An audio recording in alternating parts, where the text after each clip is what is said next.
Let's jump right in. The Education Department plans to lay off over 1,300 of its more than 4,000 employees as part of a reorganization that's seen as a prelude to Donald Trump's plan to dismantle the agency. Department officials announced the cuts Tuesday, raising questions about the agency's ability to continue usual operations. You paid a whole lot of money to get here. They pulled all of your skeletons out the closet and that waste of taxpayer dollars, confirmation hearing. And they getting rid of, okay. You get a refund, full, partial. Did you keep the receipt? The layoffs are a part of a dramatic downsizing directed by Trump as he moves to reduce the footprint of the federal government. Thousands of jobs are expected to be cut across the Department of Veterans Affairs, the Social Security Administration, and other agencies.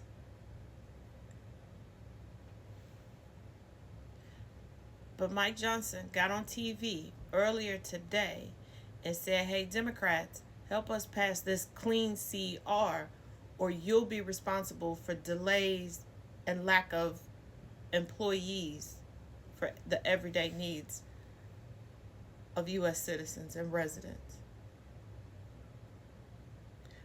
But they're simultaneously doing that. Okay, just.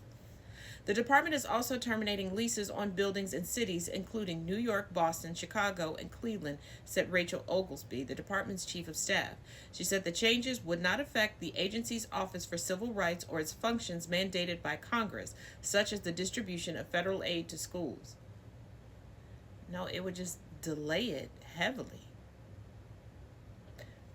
And those of y'all that are cheering this on, I want y'all to keep in mind that you're the same people who are pissed off that lines are longer at your favorite retailer because they're working on skeleton crews, because the ambiance in the service isn't as expedient and up to your liking in your favorite restaurants because of skeleton crews.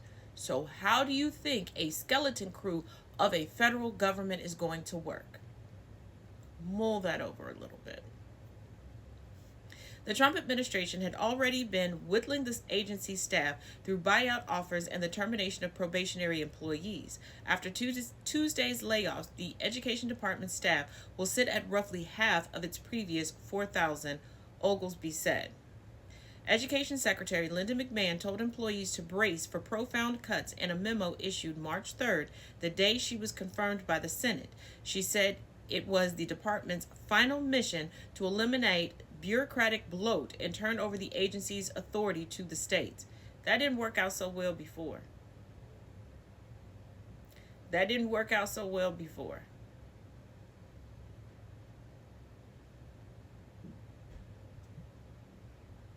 Well, maybe for you,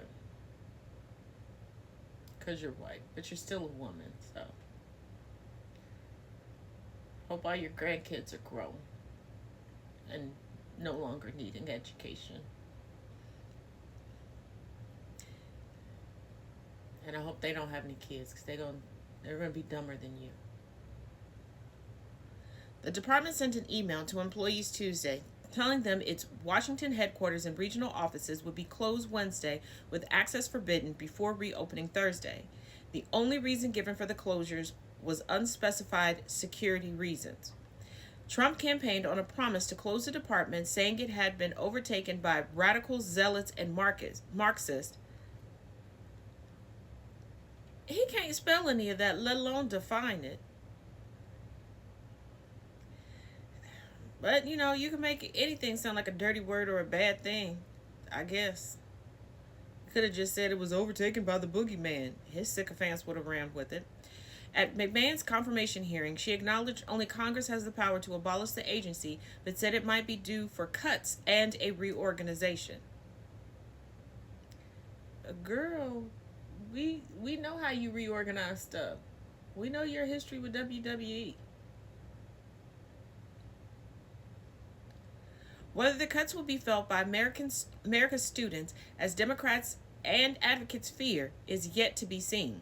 Already there are concerns The administration's agenda has pushed aside some of the agency's most fundamental work, including the enforcement of civil rights for students with disabilities and the management of $1.6 trillion in federal student loans. McMahon told lawmakers at her hearing that her aim is not to defund core programs but to make them more efficient. Even before the layoffs, the Education Department was among the smallest cabinet-level agencies. Its workforce included 3,100 people in Washington and an additional 1,100 at regional offices across the country, according to a department website.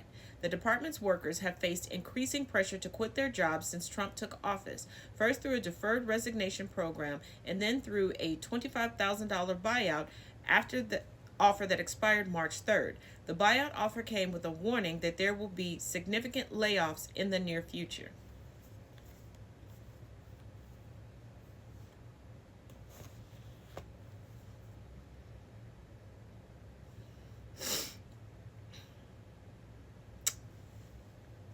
For those of y'all that are going to say good, I hope you're white, male, straight, and pretend to be Christian like they do.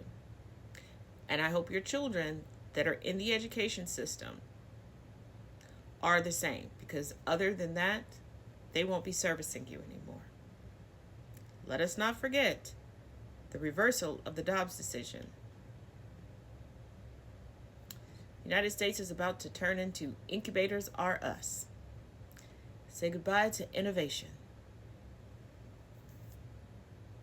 Are we winning yet?